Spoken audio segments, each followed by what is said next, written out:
Now, I put this video out probably about a month ago, and it was called "The Moon is Self-Illuminated and Cannot Be Landed Upon."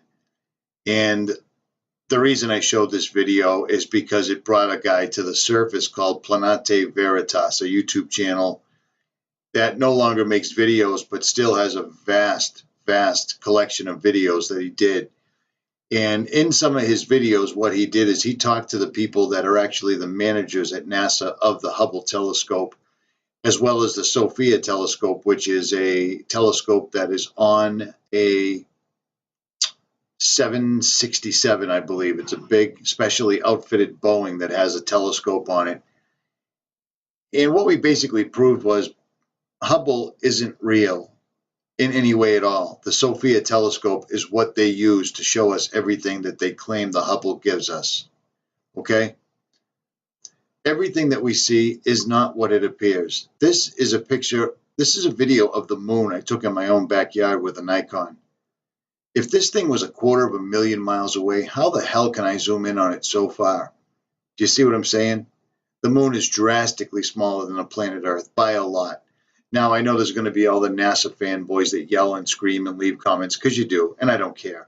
I'm used to it. NASA has a way bigger budget for trolling other channels than I do, so I deal with it. Now, I'm going to play this video, but I'm not going to play the music because YouTube will slap me with a copyright, as they usually do. But this is a visual image. This is a video of the SOFIA flying telescope. It's the world's largest airborne observatory. It carries a 2.5 meter, 100-inch diameter telescope. Infrared light, invisible to human eyes, is one part of the electromagnetic spectrum that helps astronomers understand the atmosphere. This is a picture of the electromagnetic spectrum as we know it, as we are told. You have to remember, everything that we are told is nothing but words. You see what I mean? Nothing but words. Trust your eyes. Trust what you can see. But this guy right here is a graduate student who's done a lot of work on this particular thing, and he's called a lot of people from NASA and caused a big hullabaloo. If you look right here, the blue compares the portion of the infrared light that is blocked from Mauna Kea, one of the highest ground-based observatories, at the top, and at the bottom is SOFIA. So if you compare these two numbers, you'll see that there's a large discrepancy. This is inside of SOFIA. It's a heavily modified 747 SP, special purpose aircraft. That's what it looks like inside. There's the video games. And this is the creator studio where they do all their editing and photoshopping. Science and engineering workstations were installed in the main cabin, and a new rear pressurized bulkhead that's in green was built to create the telescope cavity.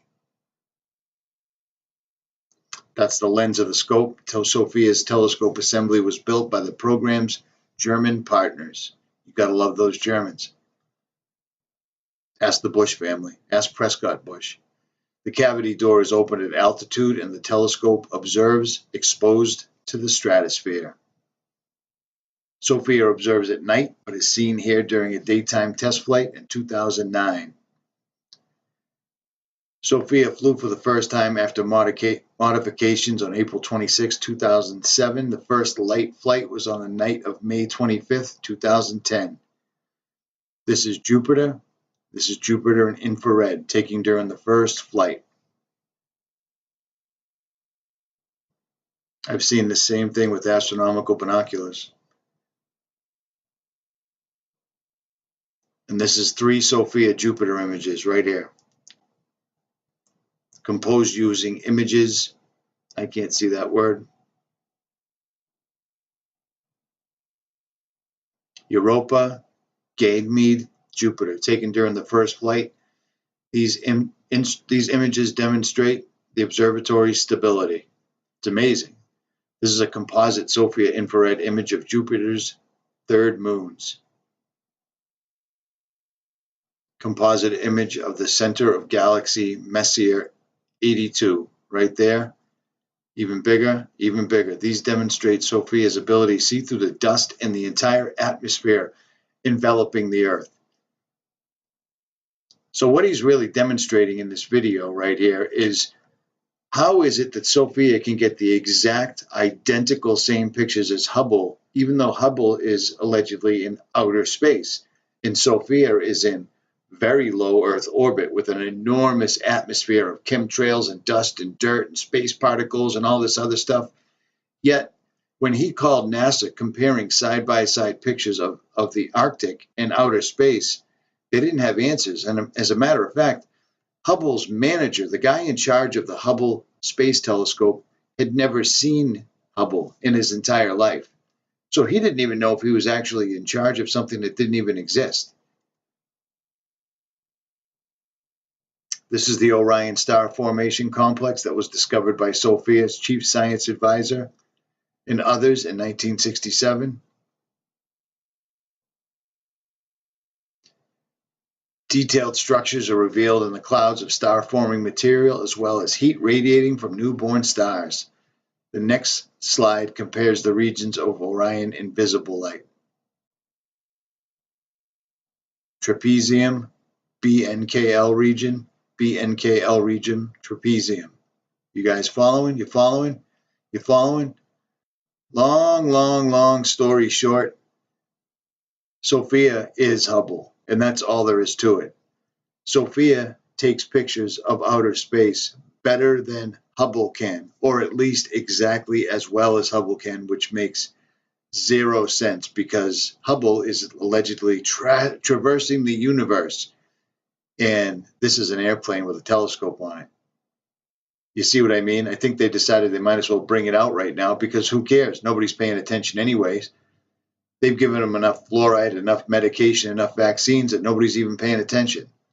I'll leave links in the description for 𝗠𝗿𝗱𝗱 YouTube channel, even though he doesn't put out any new material, but there's still a vast amount of information there. Now, the reason I showed you this video is for this reason right here. According to Hubble, they found a star missing since the Middle Ages. Think about this. Think about what they're claiming right now. They found a star that's been lost since the Middle Ages. Really? Really? It's enough to get NASA and Hubble in the news, but it's nothing that you can actually verify with your own eyes. According to this article, since the 1400s, there was a celestial battle raging in the night sky. A group of stars were fighting for gravitational territory in Orion arm of the Milky Way, which ended in at least 3 of them being hurtled off into the galaxy without so much of a clue as to where they went. Think of that entire story. Where did they come up with this? Who was keeping track back in the 1400s? Who observed all this happening? Because this is science, right? So it's observable and provable, right? Who observed all this occurring, and how do they know that any of this happened at all? Who had a telescope back in the 1400s? Who was tracking all this? Where is all this information? NASA doesn't care. They think that you're all idiots. And some of us are actually figuring this out. And the people that listen to NASA, the people that got their degrees in science, people that went through college and learned how to memorize and repeat what they were told, are the indoctrinated ones, and those are the ones that'll come in the comment section right now leaving stupid comments. Sorry, guys. I've been doing this for 40 years, and about 2 years ago, the light actually came on, and I realized this is all nonsense. Everything you're seeing right here, not one of these is an actual picture. It's all artist conceptions because it's all a lie. Everything above us is liquid. I believe it's either helium-4 or helium-5 like fluid that's up there. But stars are not far away suns, and our sun is not far away by any stretch of the imagination. You can see that by simply looking at the sun peeking through the clouds. It ain't that hard. Just real quick, use your own brain. The sun's 93 million miles away, so it's nowhere, it's not even anywhere close to us. And yet it's showing up this close and it's kicking out rays in those directions. Yeah, none of it's true. Links will be in the description. Leave your comments below. I'm sure you will. Richie from Boston. I'm out.